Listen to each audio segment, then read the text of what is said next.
Nou so met die naweek in sig, kom verwelkom ek jou vandag weer met hierdie spesiale bederf van Lewelig. En spesiale bederf 56 se tema is die ander kant. 'n Man het onverwags gesterf. Skielik het hy homself in 'n helder stil plek bevind.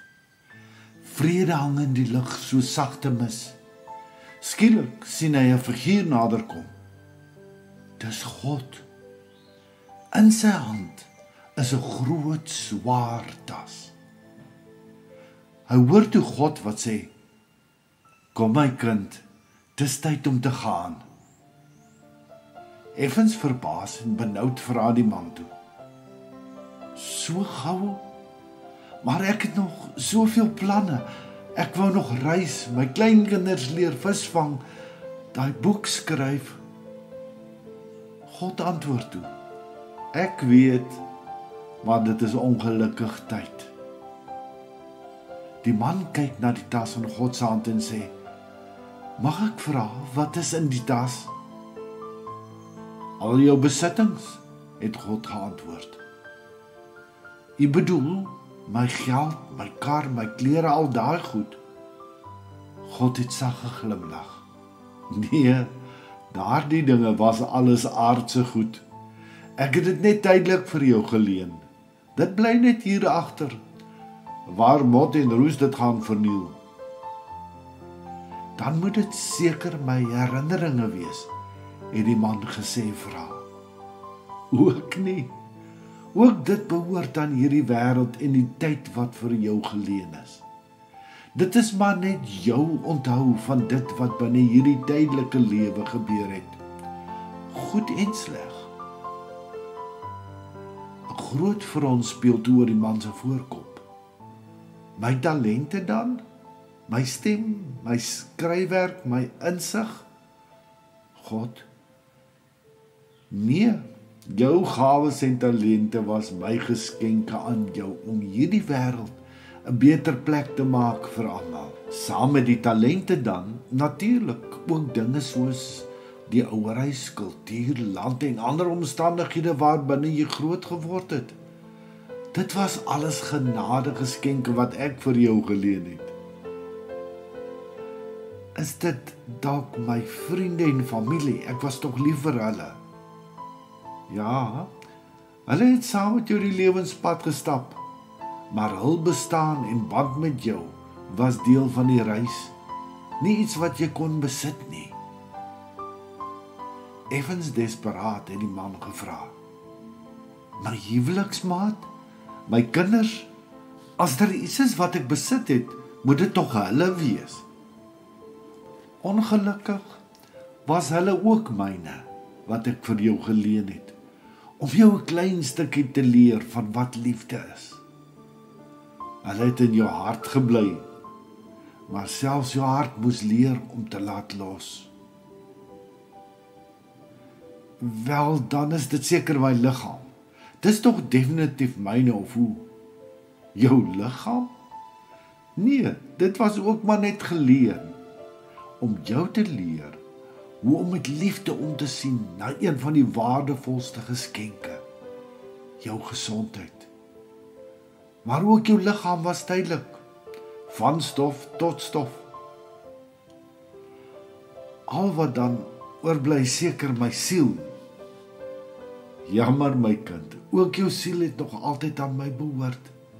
Ek het jou na my beeld gemaak, sodat ander deur jou my hart van liefde kon sien en ervaar." Die man het spraakloos gestaan. Skielik voel hy kaal, leeg, ontbloot.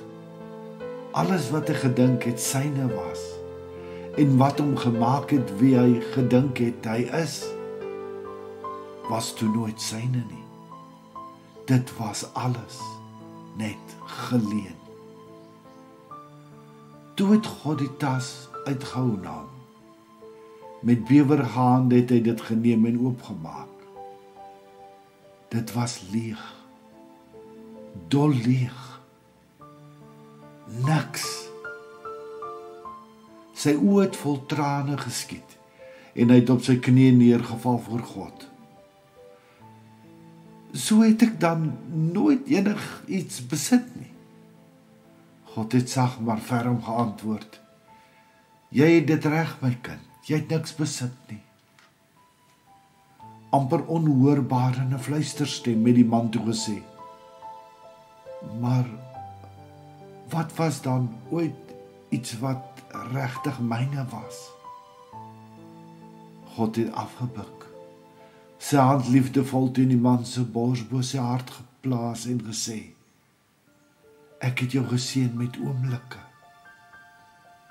Elke oomblik wat jy bewuslik geleef het, elke keer wat jy gekies het om lief te hê, om te vergewe, om hoop te gee, om stil te wees en net by my te wees, daardie oomblikke was joune, net hulle. Ewe skielik het die man begin verstaan, dat alles wat hy gedink het, syne was, aan hom geleed is, om elke oomblik wat hy gegun is, stukkies hemel saam met God en ander te kon beleef, hier op aarde. Daarom, doen goed in elke oomblik, dink goed in elke oomblik, leef werklik en voluit in elke oomblik, hê lief met jou hele wese in elke oomblik, dank God in elke liewe oomblik, want die lewe is net 'n oomblik, nie 'n besitting nie, nie 'n vertoonkamer nie, net 'n oomblik. Leef dit, geniet dit, lief dit in elke oomblik. Kom ons wees opreg lief vir mekaar, dra mekaar se las en bid vir mekaar, want daardie liefde, daardie omgee, daardie oomblikke is al wat ons regtig het. Gaan vier hierdie naweek die lewe met 'n passie, leef voluit en wees teenwoordig in elke oomblik. Liefde groete, Shaul Botha. Om elke dag 'n lewendige dagstukkie per WhatsApp te ontvang, is jy meer as welkom om net jou naam en nommer na die nommer te stuur wat hier vir jou aangedui is, per WhatsApp asseblief. Besoek gerus ook ons Lewelig Gemeenskap Facebookblad of ons Lewelig Gemeenskap YouTube kanaal. Shalom.